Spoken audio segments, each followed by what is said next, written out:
네, 안녕하세요.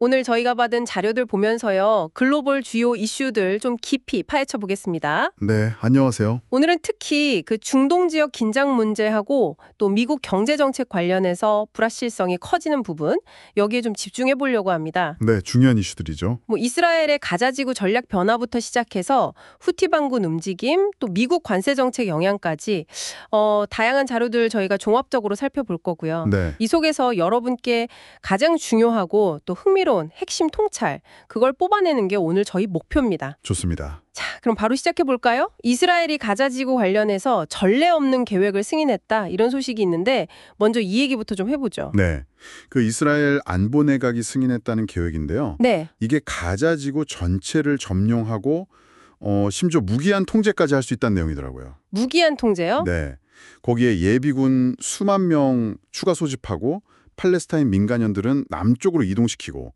뭐 이런 계획까지 포함돼서 국제사회의 우려가 상당히 큽니다. 이건 이전의 어떤 작전들과는 확실히 좀 다른 전략적인 큰 변화 같은데요. 이게 어떤 배경에서 나온 걸까요? 이게 상당히 좀 중대한 결정인데요. 표면적으로는 뭐 하마스를 완전히 와해시키고 또 인질 협상에서 압박을 가하려는 그런 목적이 있겠죠. 네, 그렇죠. 근데 말씀하신 대로 가자지구 전체를 그것도 무기한 통제한다는 건 정말 엄청난 부담입니다. 인도적으로나 군사적으로나 또 외교적으로나요. 과거의 그런 제한적인 작전하고는 비교가 안 되겠네요. 네, 전혀 다르죠. 아마 그 연정 내에 극우파 같은 내부 정치적 압력도 있었을 거고요. 또 영토를 완전히 장악해야 하마스를 뿌리 뽑을 수 있다. 뭐 이런 판단이 복합적으로 작용한 걸로 보입니다. 하지만 이게 전면 점령으로 가면 오히려 국제적인 고립만 더 심해지고 장기적으로 더 불안정해지는 거 아니냐? 뭐 이런 우려도 많잖아요. 자료에도 그런 지적이 있고요. 바로 그 점이 핵심 딜레마입니다. 단기적인 군사 목표 달성하고 장기적인 안정, 또 국제사회와의 관계 사이에서 정말 위험한 줄타기라 하는 셈이죠. 아, 이건 과거 이스라엘 전략과는 분명히 다른 차원의 접근이라고 봐야 합니다. 상황이 이런데 설상가상으로 예멘의 후티 반군, 이란 지원받는 세력이죠. 이쪽 공세도 거세지고 있다면서요. 네, 맞습니다.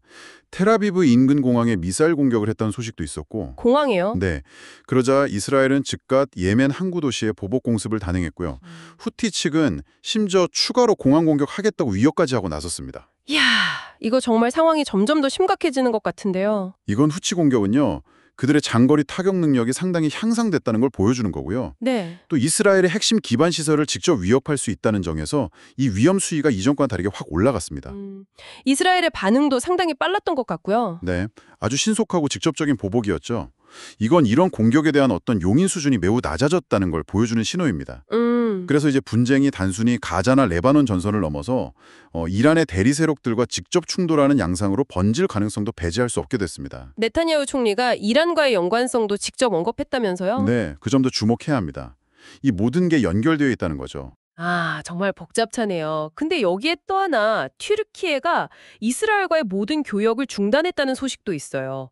가자지구 인도주의 위기를 이유로 들었다는데 이게 연간 68억 달러 규모라고요? 파장이 클 것 같은데요? 이것도 상당히 큰 결정입니다. 단순한 경제 제재를 넘어서는 거죠.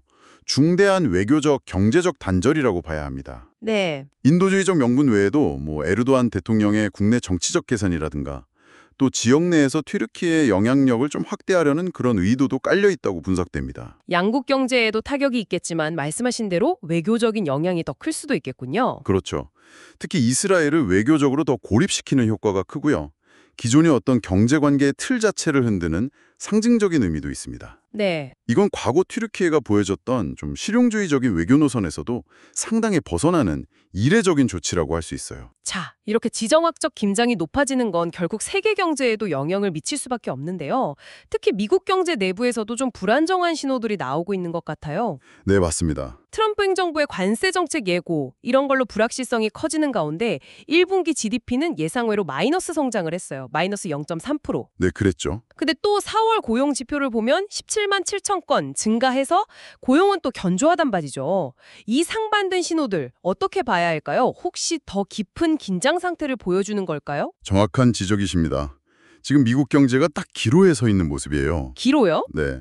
그 견조한 고용시장으로 대표되는 과거의 어떤 회복력하고 또 앞으로 닥칠지 모르는 관세 위협이나 정책 불확실성 같은 심각한 위험 요인들 사이에 끼어있는 형국이죠. 아, 1분기 GDP가 위축된 건 사실 관세 부과전에 수입이 확 늘었던 영향이 컸고요.